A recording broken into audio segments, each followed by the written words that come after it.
This is the story of a dream interrupted. A hockey player, a tragic injury, a long road back, and a team that was waiting for him when he was ready again. I was on hockey practice and I hit somebody and fell. My leg was starting to hurt. An AVM is an arteriovenous malformation where your arteries and your veins are sort of, the capillaries in the veins which reduce the blood flow are not formed correctly, or they're knotted to some degree. And it's just very critical if it's in the brain. It calmed down my leg, and I got up and practiced again. My right glove kept falling off and I couldn't speak. I got the phone call that I needed to meet them at the hospital. It was very scary. He was unconscious. He was taken away. I blacked out from there. Colin was taken to Metro Health and underwent hours of life-saving surgery. His recovery would literally take years. I was in a wheelchair, and I was working on therapy, and I'm walking now. I can move my right hand, but barely.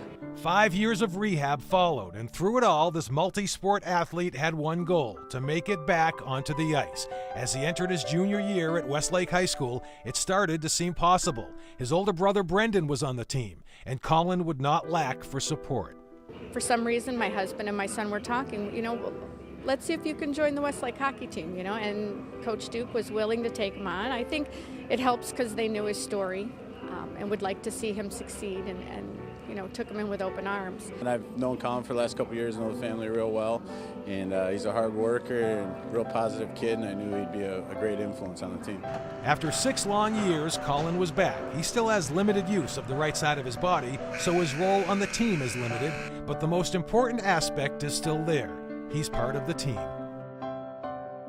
He played travel soccer, travel hockey. He played travel baseball when he was young. So he had a lot of friendships through his sporting activities, and it just kind of seemed to fizzle.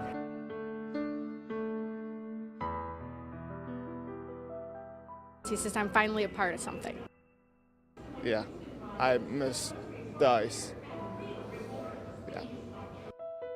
When he does get playing time in practice, he works so hard. He's really an inspiration for myself, the team, and the whole program, how hard he really works and his positive attitude. There's one final piece to this story, the reason Colin wears number 7. It's because his old number, 14, was taken by his brother. I just thought since he couldn't play, he could be out there in spirit, basically. So I decided to be his number so that he could still be out there in spirit. I was playing for him. I have a 6-year-old as well, and he reminds me so much of Colin on the ice when he was little. So it is. I'm proud of him.